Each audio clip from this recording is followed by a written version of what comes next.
Сайн мэцхан үзэгчдээ манай нэвтрүүлгийн өнөөдрийн зочин Улсын нэгдүгээр төвийн эмнэлгийн Бөөрний төвийн их хэмж Сувдаатай ярилцахаар урьж ирүүлээд байна. Сайн байна уу? Сайн байна уу? Австралид ажиллаад ирсэн байгаа. Энэ удаагийн Австралид ажилласан хамгийн гол зорилго чи юу байсан бэ?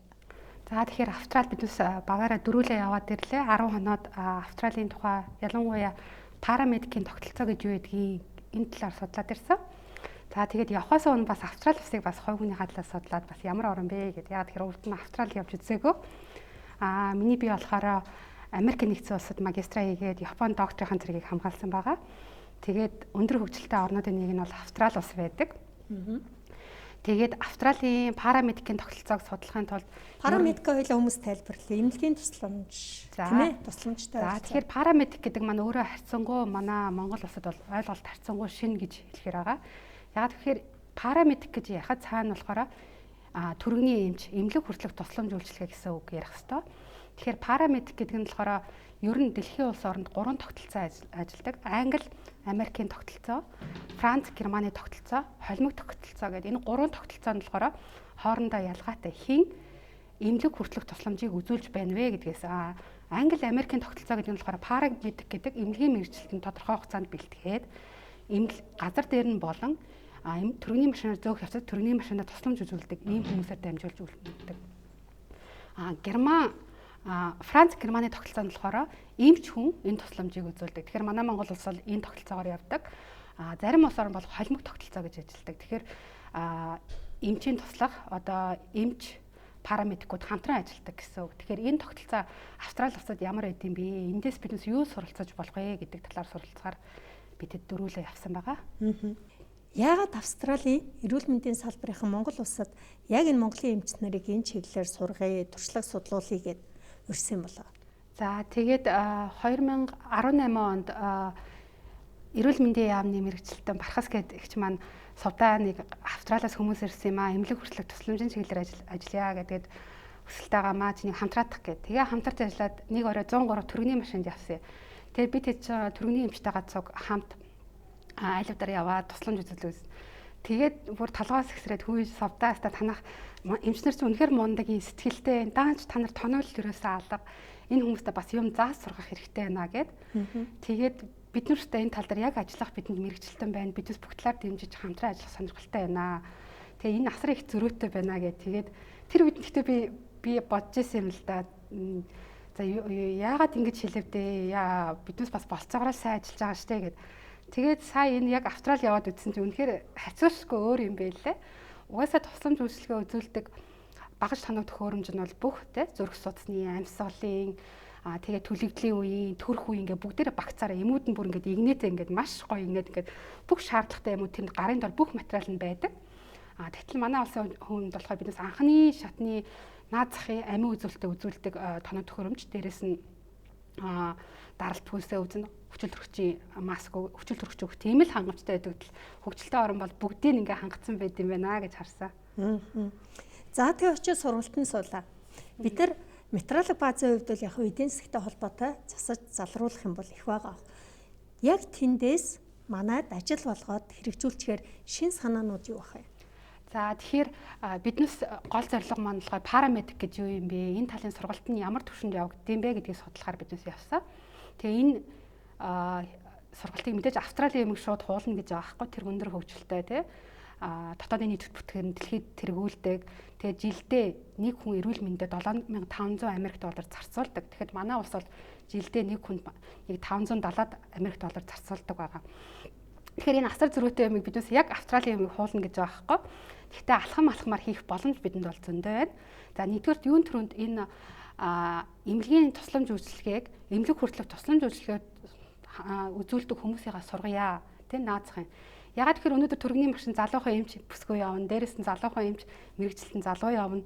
Тэгээ жолооч явна. Тэгтэл хүнд хүн аваа явна. Тэгээ эмч хүн ганцаараа өргөнө гэж байхгүй тийм тий.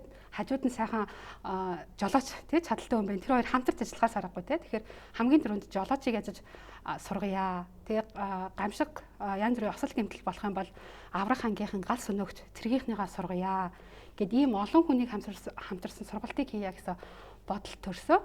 Тэгээд парамедикийн сургалт маань өөрөө маш өндөр түвшний 5 түвшний сургалт байдаг. Нэгдүгээр төс нь first responders буюу газар дээр нь тусламжийг үзүүлдэг. Тэгээд эмнэлэг хүртэл манайхаар бол яг анхан шатны тусламжийг үзүүлдэг. Яг үнэн. Тэгээд дараагийн 2 дахь шатнд болохоор emergency medical technician буюу яаралтай тусламж үзүүлдэг мэрэгжилтэн ажилтан. Одоо эмнэлгийн техникийн тусламжийг. За тэр нөгөө first responder-ийнхаа арай агшин түвшний үндэ 3 дахь шатнд болохоор ахиулсан түвшний нөгөө технишн хүн маань ахиулсан түвшин. 4 дахь нь яг жинхэнэ парамедик гэдэг хүн бий болдог. 5 дахь нь болохоор нислэгийн парамедик гэдэг нөгөө хүн төвчтэй үнийг зөөвөрлөхөд нөгөө чадвартай тийм 5 түвшний хүн байна. Тэгэхээр манайх бол энийг хүрэхэд нэлээд хоол зайтай. Яагаад тэгэхээр энэ төслийг хэрэгжүүлэхэд хамтарч ажиллаж байсан 2 хүн байгаа, чухал хүн байгаа. Энэ дээр болохоор Гриффити их сургуулийн хүмүүнлэг хэл соёлын сургуулийн профессор гамшигын үеийн чиглэлээр 30 гаруй жил ажилласан энэ харилцаа холбооны чиглэлээр мэргэжилтэй Хамиш Маклин гэж хүн байгаа. Тэгээд яг парамедикээр өөрөө боловсрол олж аваад энэ чиглэлээр багшилдаг, олон улсад зөвлөх хийдэг Данкан гэж хүн байгаа. За Данкан маань болохоор сувдаа танах бол first responders-аа эхлэхээс өөр арга байхгүй. Энэний хөтөлбөрийг гаргах хэрэгтэй юм байна. Тэгээд хийн хаан яаж олцох гэдэг салбар дундын баг ажиллах хэрэгтэй байна гэж хэлж байсан. Манай эмчүүл эмч сувилагч гэл ажиллал ахна их олон үүргийг давхар гүйцэтгээд идэг штэ. Австрал жишээлбэл эмч нь яг ямар үүргийг гүйцэтгэх одоо байршил дээр ажилтдаг юм бэ? За тэгэхээр эмч хүн болохоор угаасаа эмнэлэг доторл тусламж үйлчилгээ үзүүлдэг. Эмч юм өөрөө нарийн тоног төхөөрөмж эм шаарддаг. Тэрийг ол эмнэлэг дотроо үзүүлдэг. Гэхдээ яг нь good Samaritan law гэдэг нөгөө хэрвээ эмч ажлын бус цагаар гадаад орчинд явах хөдөө орон нутагт явж байгаа госол гэмтэл очих юм бол тэнд тусламж үзүүлэхтэй өөрийн сайн дурын хүслээр тусламж үзүүлэх үүрэгтэй байдаг. Тэр нь тэр хүнийг хуулиараа хамгаалсан байдаг. Тийм. Тэгэхээр эмч хүн байлаа ч гэсэн яг эмнэлэг хүртэлх тусламжийг бас үзүүлж мэдэхгүй шүү дээ. Эмнэлэг дотор ажиллаж сурцсан орчин өөр, тогтолцоо өөр тий. Тэгэхээр бас төгсөөд гарсан эмч нар төрөний эмчд ажиллаж байгаа эмч нараа бас энэ чиглэлээр эмнэлэг хүртэлх тусламжийн чиглэлээр бас сургах юм бодлоо. Өөрөөр хэлбэл түргэнд нь эмч явдаггүй гэсэн үг юм уу? Тий, Австралийн хувьд бол түргэнд нь эмч явдаггүй. Энэ парамедикууд явдаг. За парамедик нь өөрөө 3-аас 4 жил бакалаврын зэрэгтээ сурч төгсөөд тэнд ажилладаг гэсэн үг. Тэгэхээр өөр ялгаатай байгаад сувилагчийн тэгвэл юу гүйцэтгэх вэ? Сувилагч нь бол угаасаа нөгөө яг өвчтөнтэйгээ асран сувилах тэр үүргээ гүйцэтгэдэг гэсэн үг. Эмнэлэг дотроо. Гэхдээ бас ийм тогтолцоо байна л одоо байгаа нөөцөд эрүүл мэндийн тогтолцоо бол өөрөө байгаа нөөцөө ашиглах хэрэгтэй тийм ашигтай эдийн засгийн хувьд үр ашигтай ажиллах хэрэгтэй. Тэгэхдээ Малдив гэдэг улс байна. Энэ улс болохоор яадаг вэ гэхээр сувилагч нарыг парамедикаар бэлтэж байна. Яагаад гэхээр эмнэлгийн суурь мэдлэгтэй болохоор ингээд одоо хууль сая Данкан гэдэг багш маань болохоор Малдивт зөвлөхөөр ажиллаад энэ парамедик гэдэг ийм тогтолцоог бий болгож байгаа. Тэгээд Малдивт өөрийнх нь хийсэн төрөл нь болохоор дандаа сувилагч нарыг парамедикаар сургаад одоо парамедикээр Австрал 3-4 жил сурдаг бол Малдивт сувилагч хүнийг жил хагас 2 жилээр парамедикаар сургаж байгаа. Хөтөлбөр нарай цомхон болоод суурь мэдлэгтэй болох. Өөрөө Улсын төв нэгдүгээр эмнэлгийн Бөөрний төвийн эхэмчтэй. Яагаад яг энэ төсөлд хамрагдах вэ? Тэгэхээр бас манайхан гайхтай сувдаас хэрэгтэй хэрэггүй баахан юм хийх юм уу чигээд тэгэл яг би өөрөө болохоор анагаахын их сургуулийг 2020 онд төгсөөд нийгмийн эрүүл мэндийн хүрээлэн гэдэг газар судлаачаар ажиллаж байсан. Тэгээд тэн дээр бол хэвчлэн дандаа агаарын бохирдлын чиглэлээр орчны агаар, гадаад дотоод орчны агаарын чиглэлээр ажиллаж байсан. Тэгээд улмаар эрүүл мэндийн яамд мэрэгчлэн болж очиод бас ажилласан. Тэгээд азар Америкийн нэгдсэн улсад Харвардын их сургууль сурах боломж олдоод тэнд магистрийнхаа ажлыг хийсэн. Тэгээ магистрийнхаа ажлыг хийхдээ болохоор ер нь бол олон нийтийг хамарсан үр дүнтэй үр дүнтэй гэдэг цаана бага зардлаар их хүнийг эрүүлжүүлэх ямар боломж байна вэ гэдэг тэр чиглэлээр магистрийнхаа ажлыг хийсэн те эрүүл мэндийн бодлого эмнэлгийн удирдлагын чиглэлээр. Тэгээ яг хөө ирчээд бас хоёрдсан л да эмчээ хийх үү эрүүл мэндийн удирдлагын чиглэлээр хийх үү удирдлагын орчин шал өөр шүү дээ. Нэг нь болохоор улс орны хэмжээнд том хэмжээний төсөөлөх хөтөлбөр ярина. Эмч хүн гэдэг бол индивидуал буюу ганц хүнийг бие хүнийг эмчлэн те. Тэгэхээр энэ хоёр бол асар их ялгаатай шинжилгээ ухаан. Тэгээд би бол миний бодол яг Америкийн нэгдсэн улсад тэгэж байхдаа нэг жил нь Массачусетс их сургуульд судлаачаар ажилласан. Яаралтай тусламжийн газар. Тэгээд тэнд хараад эмнэлгийн тусламжийг өстэй янзын гоё үзүүлдэг бүр нүдэнд ингээд нэг бүр итгэмээргүй үлгэрийн юм шиг ингээд зөндөө юм суралцсан. Тэгэнгүүтээ би юу нэмчээ ихэн зөв юм байна. Хажуугаар нь хараа нийгэм эрүүл мэндийн ажлыг нэг 20-30% ч юм уу хийх тийм юм хийя. Тэгэх юм бол би өөрийнхөө сурсан эрдмийг хувь хүнд ч гаргана, олон нийтэд ч гаргана, нийгэмдээ ч гаргана гэж бодоод ингээд тэгээд энэ парамедикийн төсөлд оролцоод эхэлсэн байгаа. Та Бөөрний төвийн эмч яг Австралийн энэ чиглэлийн өөрийнхөө чиглэл нэгтэй эмнэлгээр орж юмнуудын сонирхож үзв. За тэгээд биднээс бас яг граффити их сургуулийн нэг юм болохоор маш олон зүйлийг биднээс харуулахыг хүссэн. Та нар ингээд нүдэрээ хараагүй болохоор ингээд биеэрээ мэдрээгүй болохоор бас сайн ингээд ойлгохгүй гэж магадгүй. Тэгээд хөтөлбөр маань болохоор граффити их сургууль дээр зочлох. Мөн дуудлагын төвүүд одоо манайхаар бол 100, 101, 102, 103, 105 гэд бүгднгээр нь зочлох. Дуудлагын төв нь хэрхэн ажилтдаг зарчмыг харуулах. За тэгээд юуны эмнэлэг дээр очих. Ipswich гэдэг хосп эмнэлэг дээр очив. За тэгээ эмнэлэг дээр очиод үнэхээр эмнэлгийн бас зохион байгуулалт бүтцийг ингээ харж байгаа. Биднээс яаралтай тусламж эрдэм хэмжлэгээний засаг дээр очиж ажилласан. За тэгээ ингээд байхад яг манай эмнэлэг болохоор манай жишээ нь улсын нэгдүгээр төвийн эмнэлэг маань болохоор Монгол улсад тэргүүлэх хамгийн том бааз эмнэлэг те сургалт болоод эмчилгээний те. За тэгэхэд манай эмнэлэг чинь 500 гаруй ортой те. Тэгэхээр тэр эмнэлэг болохоор 300-аад ортой байсан. За тэгээд тэр эмнэлгийн яалтад тусламж агаал жишээ харьцуулж харахад болохоор гэтээ яаж харьцуулахгүй тийм мундаг том орн те. Гэхдээ ингээ харж байхад яалтад тусламжид нь болохоор 120 эдэн совилогч ажилладаг гэсэн 20 гаруй эмч ажилладаг. Тэгэхээр эмч совилогчийн харьцаа гэхэд нэг 5 хөгжилтэй орнууд болохоор совилогч нь 5, эмч нь 1. За тэгэхээр Австралид яг тэр юугаар ажиллаж байлаа. Тэгэхэд манай нөгөө эмнэлгийн яарлаа тусламжаар болоход тийм байхгүй баг эмч совилогчийн 5 ойролцоо. Ер нь манай Монголын бүх салбарт ер нь эмч совилогчийн харьцаа ер нь 1, 2-ын харьцаатай л байгаа ах тий. Тэгэхээр биднээс бас нөгөө хүндээ өрсөн тусламж үйлчлэгийг хүргье гэх юм бол совилогчийн тоог хэсгэх хэрэгтэй болоо. Тэгэхээр чанартай бас сургалтанд хамрагдсан совилогч байх хэрэгтэй болоо гэж бодож байсан. Австралид за манайд бол улсын эмнэлгүүд нь эрүүл мэндийн даатгалын сангаасаа мөнгө авчдаг шүү дээ. Австралийн хувьд яадаг юм бэ? За Австрали улс болохоор эрүүл мэндийн даатгалын тогтолцоо маш сайн ажилладаг орон. Хувь хүн болохоор тухайн орлогоосоо хамаарч эрүүл мэндийн даатгал төлбөрөө төлнө. Тэр хэмжээгээр үйлчлэгийн тусламж авах шанс нэгсэн. Тэгээ бүх хүн авах хэрэгтэй.